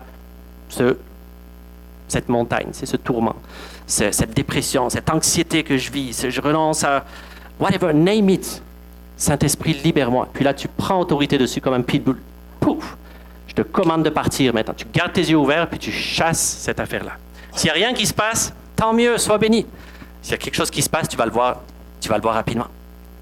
Hey, quand j'ai commencé à aller dans les rues, puis à prier pour les malades, c'était une découverte, là. C'était comme, man, Matrix, tu sais, pilule rouge. Ça, Dieu veut faire ça avec moi. Et là, pendant 4 mois, je suis dans les rues, je prie pour les gens, je partage l'Évangile, j'apprends à faire ces trucs-là. Et je relis les Écritures, et là, toutes ces histoires, c'est comme si elles prennent vie. Le livre des Actes, maintenant, je me sens plus déconnecté. J'apprends à me projeter dans ces histoires, parce que c'est un gars comme moi qui est allé au temple et qui a dit « J'ai ni or ni argent, mais ce que j'ai, je te le donne. Lève-toi puis marche. » Ça fait que j'apprends à m'identifier à ces histoires, c'est comme elles prennent vie. J'apprends à les vivre sur la rue dans ma vie de tous les jours. Et là, je relis ces histoires-là et je me rends compte après 4 mois qu'il n'y a pas juste des histoires de guérison, il y a plein d'histoires de délivrance aussi. Jésus, la synagogue, mauvais esprit, sourd et muet. Et là, je réalise, mais dans Matthieu 18, c'est le même mandat. Il dit à ses disciples, allez, as you go, guérissez les malades, chassez les démons, purifiez les lépreux, ressusciter les morts. C'est la même instruction. Et la Grande Commission dit que s'il leur a dit à eux, ben il me le dit à moi. Il leur a dit, allez faire des disciples dans toutes les nations, enseignez-leur à obéir à tout ce que je vous ai enseigné. S'il leur a dit à eux, ça veut dire qu'il me le dit à moi. Ça fait que je réalise ça, puis je suis tout seul devant ma Bible ce matin-là, et je dis, Seigneur, est-ce que tu t'attends à la même chose de moi, comme tu veux m'utiliser pour faire ça? Et je réalise ce matin-là qu'il y a une invitation là. C'est pas que j'attends après lui, c'est qu'il attend après moi. Ça fait que dans ma prière, je lui dis, ben, Seigneur, je te dis oui. Si tu veux faire ça avec moi, je te dis oui. Mais il faut que tu m'équipes, il faut que tu m'enseignes. Je ne sais pas par où commencer, il n'y a personne qui fait ça autour de moi. Et il ne s'est rien passé quand j'ai fait cette prière-là. Mais une semaine plus tard, je suis avec mes amis, on est dans les rues d'Ottawa, on revient à la maison, on mange un morceau, on raconte les témoignages de ce que Jésus a fait. Et au milieu du repas, là, on mange des hot dogs. Une de nos amies, qui aime Jésus de tout son cœur, qui est remplie de l'esprit, qui est contagieuse pour le Seigneur, au milieu de la discussion, gros mal de tête qui pogne la tête. Oh, j'ai une migraine, est-ce qu'il y a quelqu'un qui peut prier pour moi? Là, c'est ma femme, commence à prier pour elle. Au nom de Jésus, je commande à cette migraine de partir maintenant, soit guérie. Simple, là. Puis alors qu'elle prie pour elle, c'est notre amie, là, qu'on connaît depuis un bout. Sa respiration change. Et son souffle devient plus profond. Elle a les yeux fermés, puis tout à coup, elle se lève, droite comme un piquet, la chaise revole en arrière, elle ouvre ses yeux, elle regarde ma femme dans les yeux, elle dit « Comment tu m'as trouvé? Je partirai pas d'ici, elle m'appartient. Je suis ici depuis longtemps. » Puis là, on capote tous autour de la table. Un démon! Capote complètement. C'est comme, on parlait l'instant d'avant, puis là, elle est debout. « Comment tu m'as trouvé? » Tu sais, première fois, là, à vie. C'est que là, avec un frère, tu sais, pose le hot dog, puis on se lève, puis elle sort, quitte là. Puis là, elle dit, non, je partirai pas, elle m'appartient. Tu sais, une voix différente, c'est même pas elle qui parle. Capote au milieu du salon. Là. Elle recule jusqu'à la porte. Pendant 15 minutes, on prie, on chasse cet esprit, elle tombe devant la porte. Puis 15 minutes après, elle pousse un cri, l'esprit part, elle revient à elle. C'est que je fais coucher devant ton entrée. Puis là, non, blackout complet, là. Elle revient elle-même coucher dans l'entrée. Qu'est-ce que je fais là? J'étais à table. Puis là, on se réjouit ensemble. Tu sais, on lui dit, hey, ma soeur, le Seigneur vient de te délivrer de quelque chose là, qui était là depuis longtemps, puis qui est venu à la lumière, man. C'est fantastique. Hey, la sœur, là, remplie du Saint-Esprit, jusqu'au bout des ongles, là, elle était contagieuse pour Jésus avant ça. Mais, mauvais caractère. Ouais. Mauvais caractère, ouais. Comme... Tu sais, la mèche courte. Malgré, tu sais, qu'elle aimait Jésus, remplie du Saint-Esprit, puis tout, elle avait vraiment la mèche courte. C'est comme... Salut Chandler. Elle avait la mèche courte, et dès qu'on lui disait quelque chose, souvent avant ça, c'était tout le temps twisté. Il y avait tout le temps une fausse perception qui embarquait dans ce qu'on lui avait dit. Puis là, elle le prenait mal, et elle disparaissait de la main. 2 jours, 3 jours, tu sais, répond plus aux messages, répond plus aux appels, c'est comme juste boîte vocale, encore. Tu sais. Et elle revenait, quelques jours après, comme si rien n'était, comme si tout était rentré dans l'ordre. Hey, comment ça va? Et tout. Toi, comment ça va? Tu sais? Ouais, je suis correct. Avant, c'était tout le temps ça, là, la mèche courte. Tu marchais sur des œufs, tout le temps. Quand tu dis quelque chose, tu sais jamais si tu peux dire la vérité ou jouer du violon. Mais depuis sa délivrance, de ce moment-là, comme smooth. Elle est devenue soft, pour le dire en bon français. Plus facile à chauffer, à dealer avec. Ça a comme changé son caractère. Et ça nous a ouvert les yeux. De ce jour-là, après cette prière-là, une semaine avant, Seigneur, équipe-nous, montre-nous par où commencer. Ça a commencé à la table de notre salon. Et de ce jour-là, ça fait des années, ça a commencé à arriver. Puis ça n'a jamais arrêté. Ça fait qu'on a cette invitation de la part du Seigneur à renouveler notre intelligence et à regarder aux situations des gens autour de nous, si on est pour devenir le sel de la terre, la lumière du monde, avec un nouveau regard, une nouvelle perspective. La perspective de Jésus. Qu'est-ce que Jésus ferait? Tu sais, parce que dans les faits, là, c'est beaucoup plus courant que ce qu'on croit. Tu sais, c'est pas juste une affaire de film d'Hollywood, l'exorciste, comme... ou en Amazonie. Les symptômes les plus courants qu'on rencontre chez quelqu'un qui a besoin de délivrance, le symptôme numéro 1 qu'on rencontre chez quelqu'un qui a besoin de délivrance, c'est une anxiété démesurée. Je parle pas d'un stress courant, là, de la vie quotidienne. Tu sais, on va à la job, on apporte les enfants, ci, puis ça. Je parle d'une anxiété déraisonnable qui domine ta vie. Tu sais? Un dérèglement. Je me rappelle d'une de nos amies qui est venue à Christ il y a plusieurs années en arrière. Sa sœur est venue à Christ, elle s'est faite baptiser, elle a vécu quelque chose. Et ça l'a tellement transformée qu'elle a dit à sa sœur, elle dit, je pense qu'on a trouvé ce qu'il te faut. Si tu as besoin de Jésus. J'ai été baptisé la semaine dernière, puis tu as besoin de Jésus. La personne en question avait vécu un accident d'auto quelques années avant. Et le chauffeur, elle était passager, le chauffeur était mort. C'était son mari. Et traumatisme. De ce jour-là, elle a vu partir. De ce jour-là, ça fait des années. Elle a refait sa famille, elle est mariée, elle a des enfants. Mais il y a des flashs. Elle a des flashs constamment. De peur et de panique, comme tout le temps. Puis ça domine sa vie, ça gouverne ses décisions. La peur, tout le temps. Là. Ça gouverne sa maison. Elle a peur de tout, tout le temps. Elle a 4 enfants, puis ils ne peuvent pas jouer. Ils ne peuvent pas monter sur une échelle. Non, tu vas tomber! Tu vas te casser le cou, descendre de là! Ils ne peuvent pas jouer tout seul, faire du vélo dans le jardin. Comme non, il va se passer quelque chose, rentre à la maison. Son mari, toute la maison est sous l'emprise, sous la gouvernance de la peur, à cause de ce qui gouverne en elle. Et quand sa sœur vient à Christ et qu'elle lui dit, je pense que tu peux être libéré de ça. Il y a 2 personnes qui lui rendent visite un lundi soir, et après qu'elle ait mis ses enfants au lit dans son salon, elle prie pour elle. Et elle commande à cet esprit de partir. Et il y a cet esprit de peur qui la quitte. Et elle a été libérée ce soir-là. Les flashs ont arrêté complètement. Sa vie intérieure s'est apaisée. Et elle s'est faite baptiser 2 jours plus tard. Et il y a toute une histoire qui suit ça. Sa famille, toute sa famille est venue à cause de ça. Ça fait que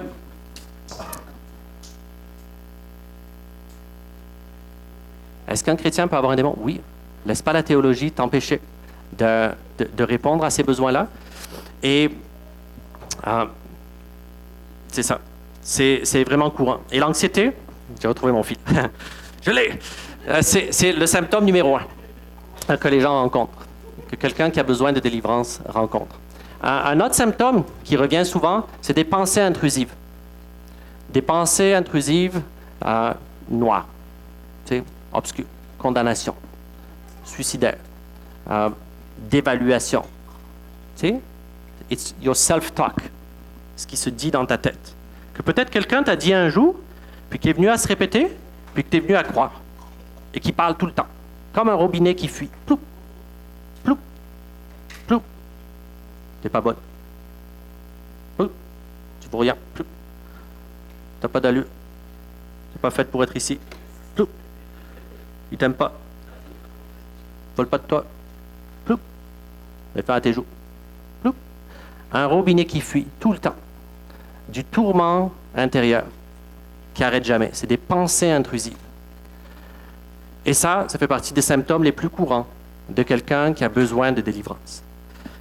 Des pensées nocives à l'intérieur. Ce n'est pas tes pensées. S'il y a quelque chose qui parle puis qui te raconte ces cochonneries-là depuis des années, ce n'est pas tes pensées. C'est quelqu'un qui veut ta peau puis qui te pousse tout doucement, goutte après goutte, vers le bord du précipice.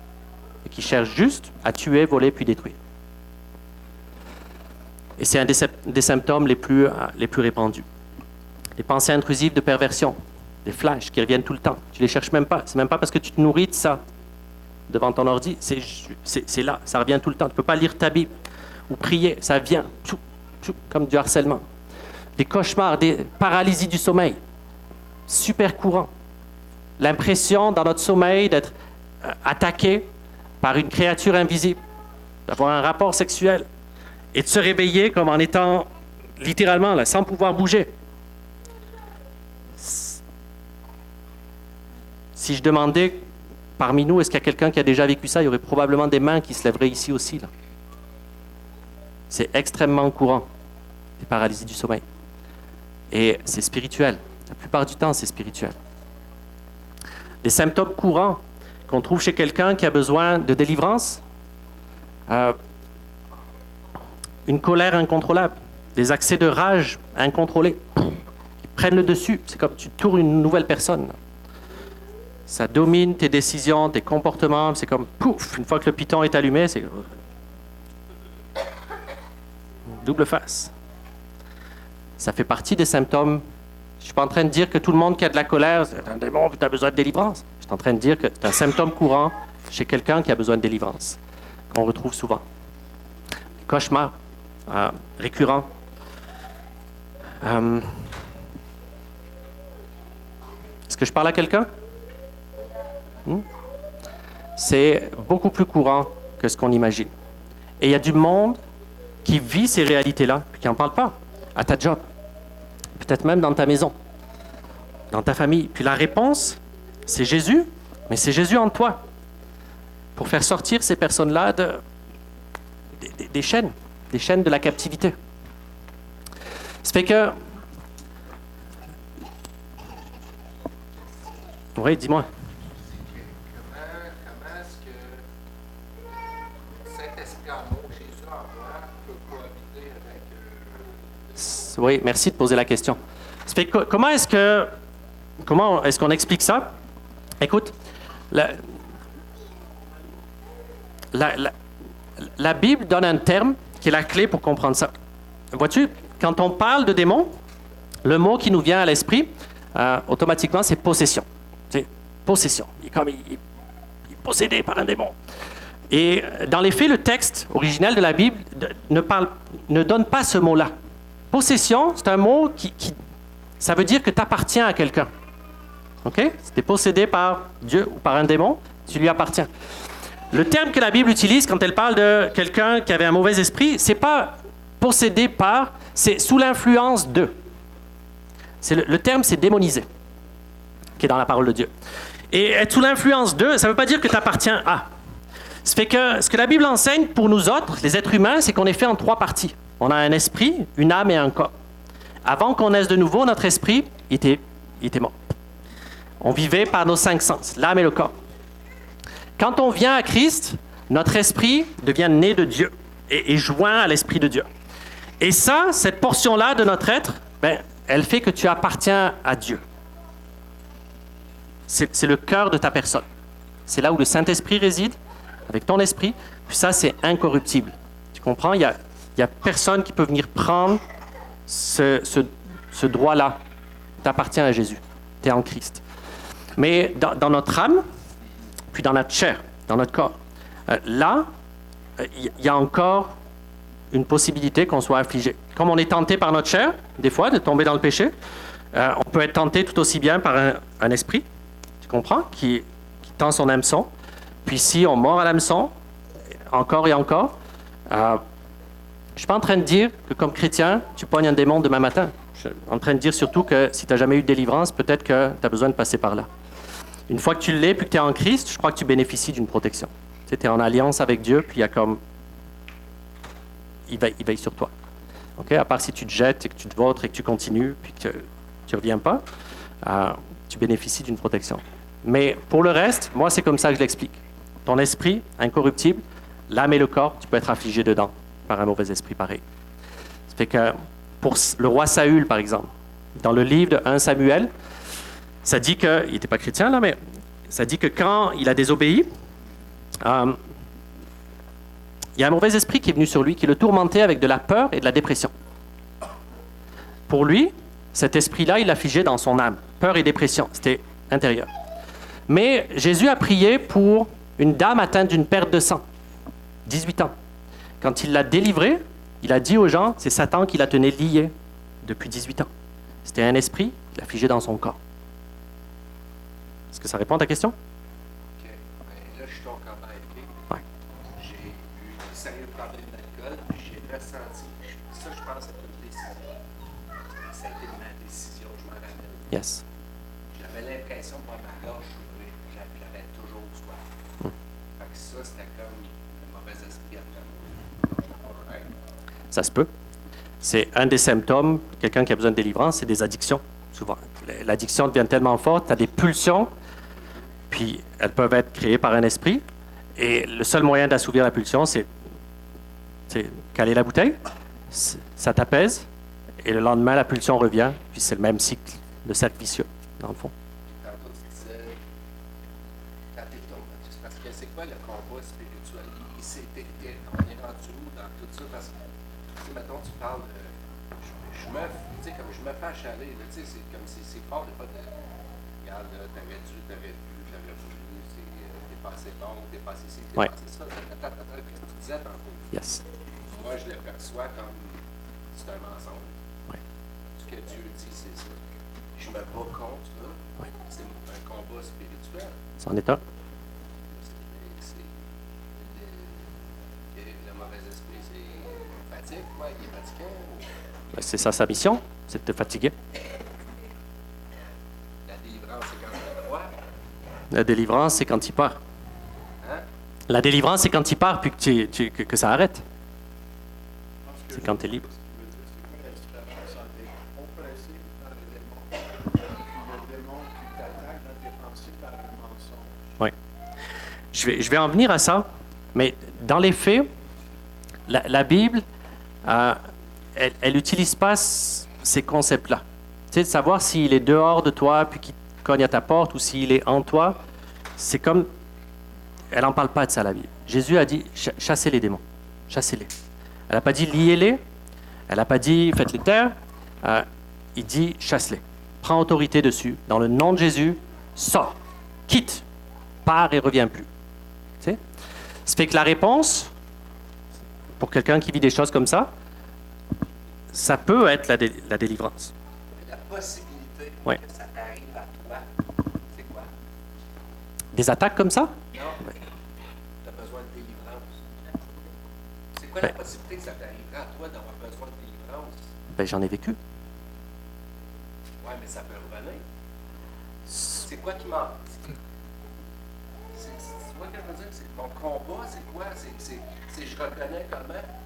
J'ai besoin de délivrance comment? Ou j'ai juste besoin de cheminer, de me battre, d'étudier à faire? OK. Si tu veux bien, je vais en venir à ça dans un instant. On va continuer, puis ça va éclaircir. Ça fait que addiction, c'est un symptôme qui revient souvent aussi. J'ai quelqu'un qui pourrait avoir besoin de délivrance. L'automutilation. Même chose. Symptôme qui est souvent en lien avec un besoin de délivrance pour quelqu'un, entre autres. Tu sais, automutilation, c'est comme dans le piton dans notre société aujourd'hui. C'est qu'anyway, tout ça, c'est des exemples de symptômes qu'on peut trouver chez quelqu'un qui a besoin de libération. Et pour être libre en Christ, il y a différents outils qui sont disponibles pour nous.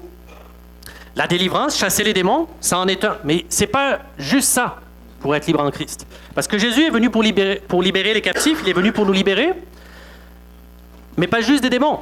De quoi d'autre est-ce qu'il est venu nous libérer aussi? De la mort, du péché. Quoi d'autre aussi? Oui, de la honte, la porte.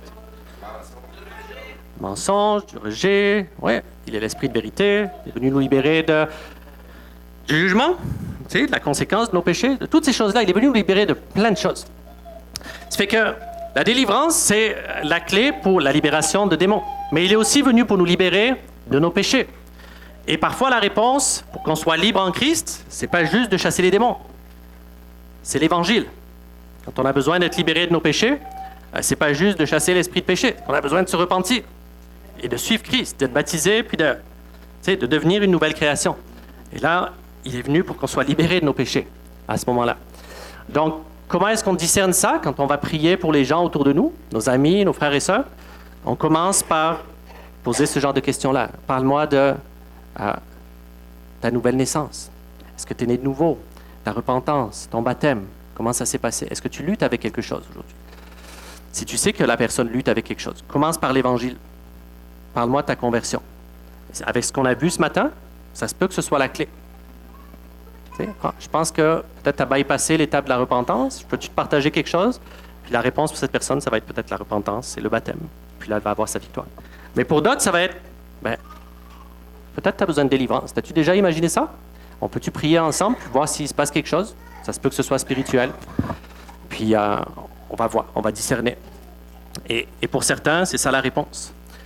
Mais une fois qu'on a exploré ces deux avenues-là, puis que c'est ni l'un ni l'autre, pour être libre, la Bible parle aussi du renouvellement de l'intelligence.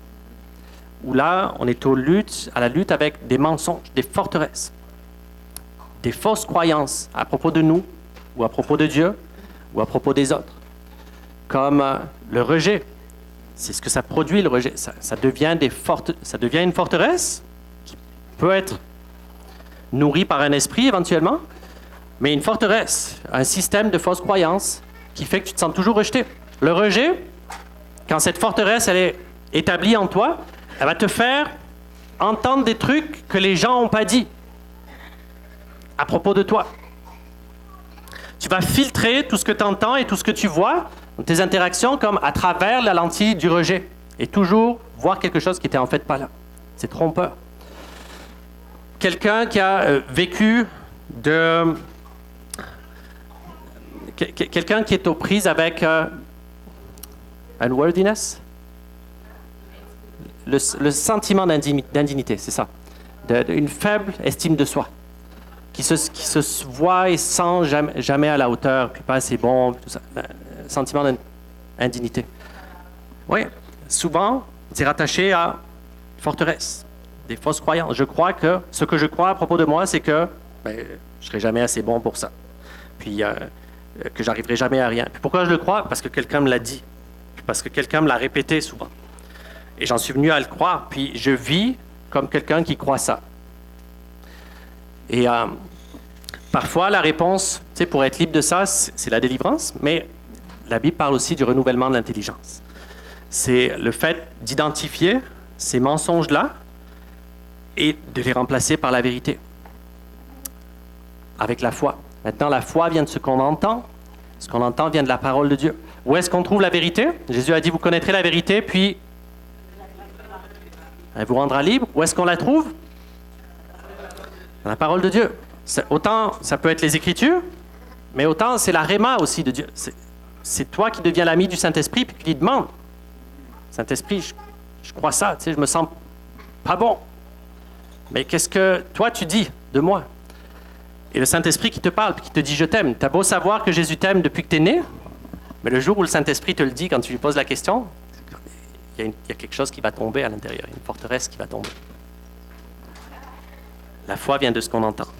Vas-y. Comme pour un chrétien, je pense, mettons qu'on va prendre l'exemple de celui qui fait la paralysie du sommeil. Oui.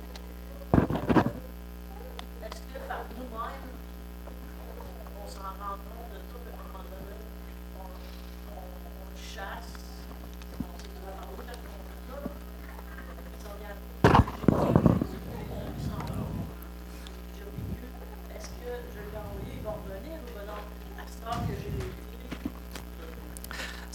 C'est une bonne question. Lynn, c'est ça? Oui, ça dépend.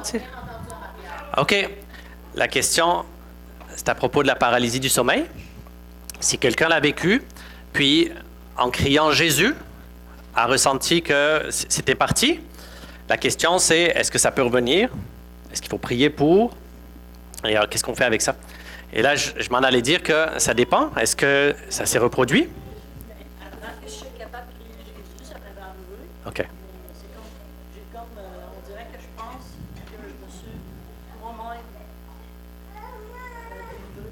C'est sûr de savoir que Absolument. même le rejet, n'importe quoi, le manque de confiance, Yes. quand Jésus, quand tu y penses, même si tu ne vas pas, l'esprit, nous-mêmes, on ne parle pas d'un frère, nous-mêmes, on commence à dire, non, j'essaye, non, j'accepte pas ça.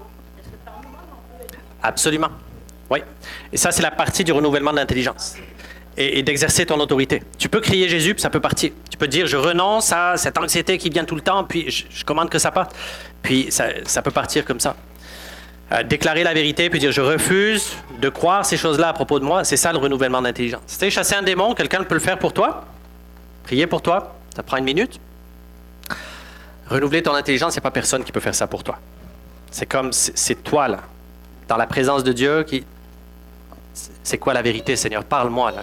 J'ai besoin de le croire, puis de le dire, puis de devenir ce que tu dis.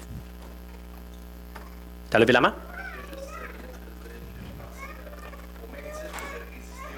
Oh.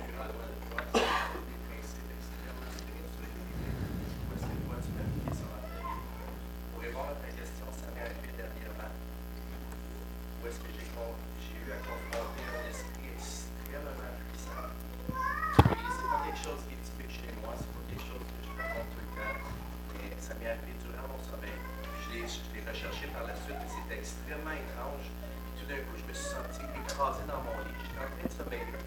J'étais très conscient de ce qui se passait par contre.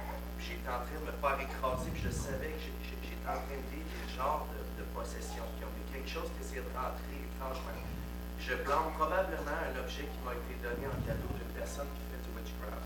Ça, c'est ma perspective de la chose. Il faut que je rentre là-dedans. Mais je me suis fait écraser dans mon lit. Je ne pouvais pas demander à ma femme de m'aider. J'étais muet complètement de ce que tu expliques. Puis je savais que j'étais en train de combattre un démon extrêmement puissant. Je connaissais même son nom par la suite, après ça. Puis j'ai réussi à dire Jésus, aide-moi, Jésus, chasse. Jésus, j'ai juste à peine la deuxième reprise, complètement parti. Il n'est pas revenu depuis ça. Puis j'ai pas l'habitude de vivre des choses comme ça habituellement. Fait que je veux juste te dire que si c'est d'accord avec moi, c'est quelque chose qui peut. Amen. Les démons peuvent nous garder captifs. Absolument.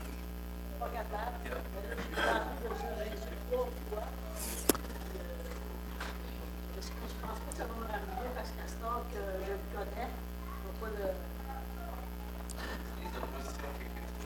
En même temps, les amis, rapidement là, quand Jésus te délivre, c'est souvent une invitation pour que tu deviennes un libérateur aussi. Et ton histoire, quelqu'un l'a mis comme ça, là. Ta misère va devenir ton ministère. Quand tu te sors de quelque chose, tu peux devenir un message. Tu deviens le message. Ouais. Tu veux dire une chose? Je parlais tantôt que dans la Bible, j'avais mentionné que la personne est possédée de démons. Et si personne n'est possédé de démons, pourquoi leur dit-on sort au lieu de quitte? Parce que s'il n'est pas à l'intérieur, il n'est pas à sortir. Je ne sais pas. Mais c'est ça que Jésus a dit. Fait que c'est ça que je fais. Puis c'est ça qu'il a montré aussi. Fait que Après, quand tu sors de ses pensées, sors de ses émotions, ça ne veut pas nécessairement vouloir dire qu'il sort de l'intérieur, de la vie. Comme maybe. sort de la situation, sort de sa vie, sort de... Peut-être que oui, peut-être que non. Je ne sais pas. Mais une chose que je sais, c'est que je veux qu'il parte. Peu importe où il est, s'il est dedans, dehors, accroché à ta cheville ou quoi, you want it out. Ouais. Exactement. Juste retourne d'où tu viens. Je veux finir ça maintenant pour qu'on puisse prendre le temps de prier et aussi de voir comment on peut faire ça et prier les uns pour les autres aussi. Ça fait que la dernière chose sur laquelle je veux toucher, c'est nous donner un outil pour nous donner de nouvelles lunettes. OK? Et cet outil-là, c'est un acronyme. Un acronyme, cet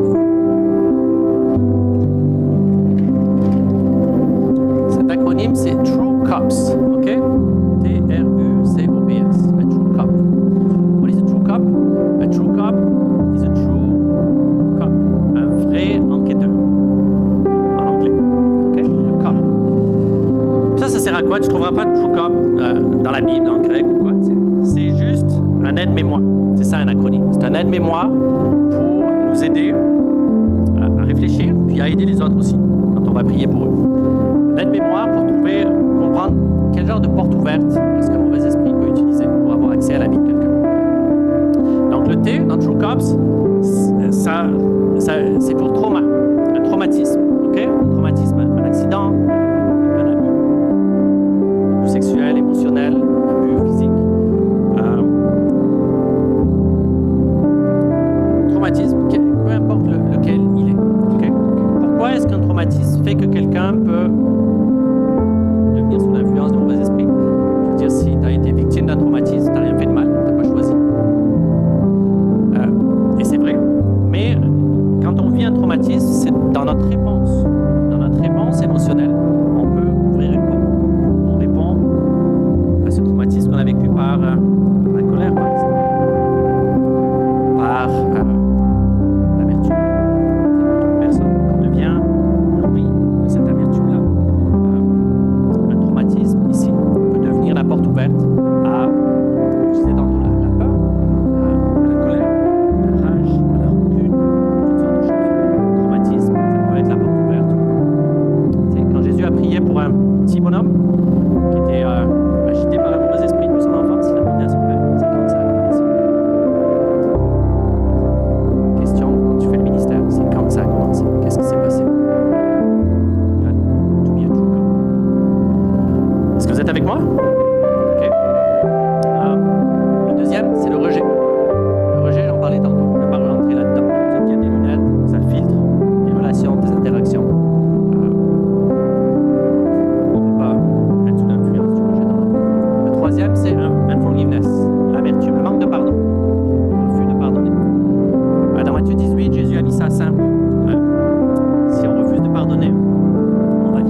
paroles volontaires, pas juste des paroles en l'air, tu sais, jamais rien. Des paroles volontaires, intentionnelles que quelqu'un a dit sur toi.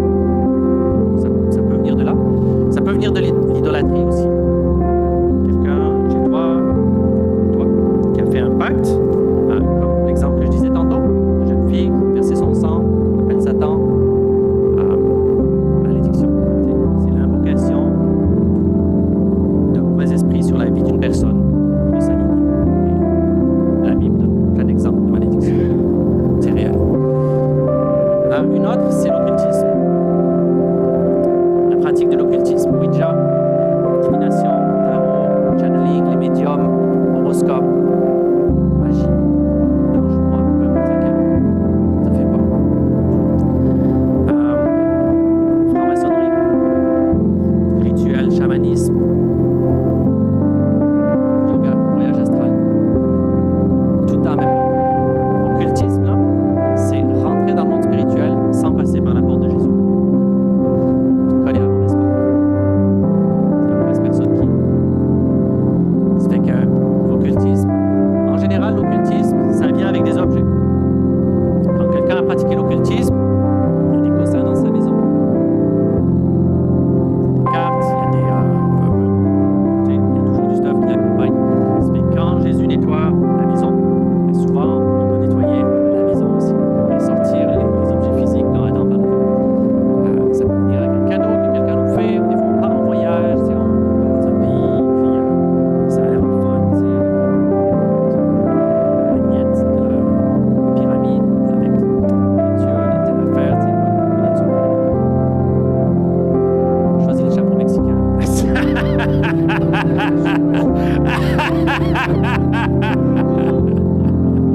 Ramène un sombrero, tu vas tu vas t'éviter les ennuis.